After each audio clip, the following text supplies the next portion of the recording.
नमस्कार, आप सभी का स्वागत है एनडीटीवी राजस्थान पर और मैं हूं आपके साथ शुभेंदु सिंह। राजस्थान में आत्महत्या के लगातार सामने आते मामले कई सवाल खड़े कर रहे हैं।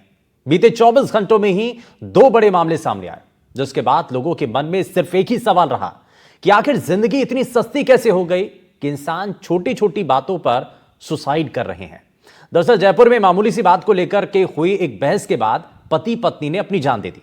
वहीं इससे पहले बाड़मेर में संपत्ति विवाद में पति पत्नी ने अपने 2 बेटों के साथ सुसाइड कर लिया। अब सवाल यह कि क्यों हम अपने को इतना कमजोर कर देते हैं कि मामूली सी बात पर जिंदगी खत्म करने के बारे में सोचने लगते हैं। क्या लोग मानसिक तनाव, अकेलापन और टूटते रिश्तों के कारण अपनी जान गंवा रहे हैं? ऐसे मामलों में डिप्रेशन, सामाजिक दूरी और पारिवारिक कलह एक बड़ा कारण बन रहा है। अब इसके क्या समाधान हो सकते हैं, इन सभी चीजों को तलाशने की कोशिश करेंगे। लेकिन सबसे पहले आपको जरा 2 तस्वीरें दिखाते हैं। इन 2 तस्वीरों को देख करके आपको यह अंदाजा लगेगा कि आखिर क्यों ऐसा बार बार हो रहा है। पति पत्नी और 2 बच्चे, पूरा परिवार तबाह हो जाता है, पूरा संसार उनका खत्म हो जाता है और जमीन विवाद को लेकर के अपने परिवार के ही कुछ लोगों के साथ उनका यह विवाद चल रहा था और उसी के बाद पति पत्नी अपने 2 बेटों के साथ आत्महत्या कर लेते हैं, सुसाइड कर लेते हैं। सुसाइड से पहले का एक वीडियो भी सामने आता है जो तस्वीरों के जरिए देख रहे हैं। ये उनके एक बेटे का वीडियो है। सुसाइड करने से ठीक पहले ये वीडियो शूट किया गया और उसमें अपने बेटे को उसका श्रृंगार किया जाता है, उसको सजाया जाता है।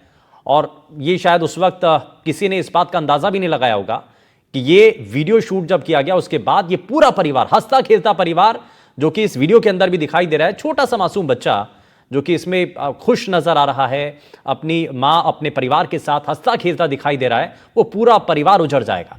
ये दूसरी तस्वीर आप देख रहे हैं, जयपुर से तस्वीर है जहां पर पार्किंग में पति पत्नी के बीच में बहस होती है, कोई बात होती है और उसके बाद घर में दोनों की लाश मिलती है। दोनों सुसाइड कर लेते हैं। अब छोटी सी बात, छोटी सी बहस क्यों आखिर इतनी बड़ी बन जा रही है कि लोग उसकी वजह से अपनी जान गंवा रहे हैं या सुसाइड कर रहे हैं? बहुत सारे कारण हैं, बहुत सारी वजह हैं। इन सभी चीजों को हम समझने की कोशिश करेंगे क्योंकि कई आंकड़े भी सामने आए हैं। एनसीआरबी के जो आंकड़े हैं वो राजस्थान में हैरान करने वाले हैं क्योंकि रोजाना औसत 14 खुदकुशी के मामले सामने आते हैं राजस्थान से। अब सुसाइड के मामले कैसे रोके जाएं और कैसे हम लोगों का जो अकेलापन है, क्योंकि इसमें एक बड़ा कारण अकेलापन है, चिड़चिड़ापन है, इन सभी चीजों को हम समझने की कोशिश कर रहे हैं। और जरा आप जल्दी से अब आगे बढ़ते हुए आज के खास पैनल से आपको मिलवाएं। हमारे साथ जो है सभी खास मेहमान कार्यक्रम में जुड़ रहे हैं, आपको उनसे मिलवाते हैं। लेकिन आपको ये तस्वीरें भी दिखा रहे हैं लगातार। ये 2 तस्वीरें हैं जिसके इर्द गिर्द ये पूरी कहानी है और इसमें समझ आता है कि बार बार ऐसी घटनाएं क्यों हो रही हैं।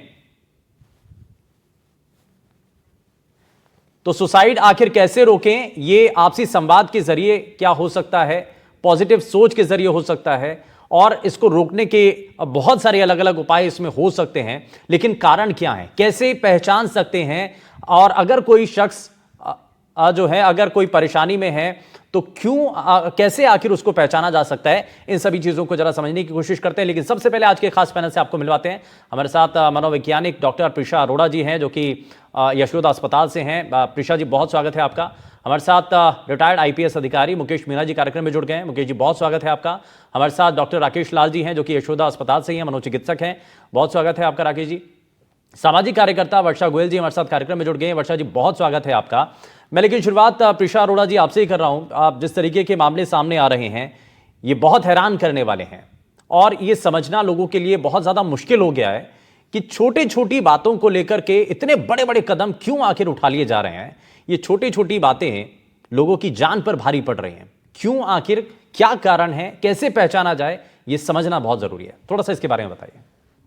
एक्चुअली देखिए, मुझे जितना लगता है कि आपस में लोगों को फैमिली में, विद इन फैमिलीज एक सेफ स्पेस नहीं है, जिस वजह से लोग अपनी बातें शेयर नहीं कर पाते एक दूसरे से।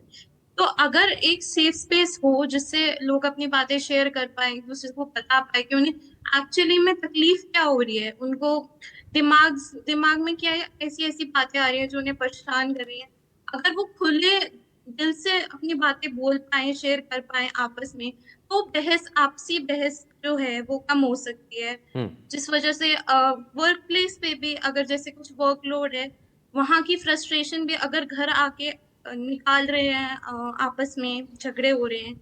तो अगर हम शांति से बैठ के एक दूसरे की बात को समझे, एक दूसरे का पॉइंट ऑफ व्यू समझने की कोशिश करें, तो वो बहुत हेल्प कर सकता है एक दूसरे को समझने में, ये बहस ना होने में, हम्म। जिस वजह से ठीक है, ये ऐसी ऐसी चीजें रुक सकती हैं। रुक सकती हैं, लेकिन क्या ऐसा हो पा रहा है? मैं इसमें राकेश सर को जोड़ रहा हूँ। राकेश जी, हम क्यों नहीं ऐसी घटनाओं को रोक पा रहे हैं? हम क्योंकि हम जब तक सोचते हैं समझते हैं तब तक पता चलता है कि उस शख्स ने जो है ये कदम उठा लिया है। क्या उसको पहले से पहचाना जा सकता है? उनके हाव भाव से, उनकी बॉडी स्टाइल से, लैंग्वेज से कुछ समझ आ सकता है कि भाई कोई मुश्किल में है या मुसीबत में है, शॉर्ट टेम्पर है? ऐसी घटना होने से पहले क्या उसको रोका जा सकता है? सुवेंद्र जी, आपने ठीक मेरे से पूछा कि रोका जा सकता है, नहीं जो रोका जा सकता। हम कहते हैं कि सुसाइड इज डेफिनेटली प्रिवेंटेबल। और आप जो बार बार जिक्र करते हैं कि हम्म। छोटी बातें इज द फाइनल थिंग। मतलब उसका हमें कई उसके पहले ही हमें लक्षण पहचानने हैं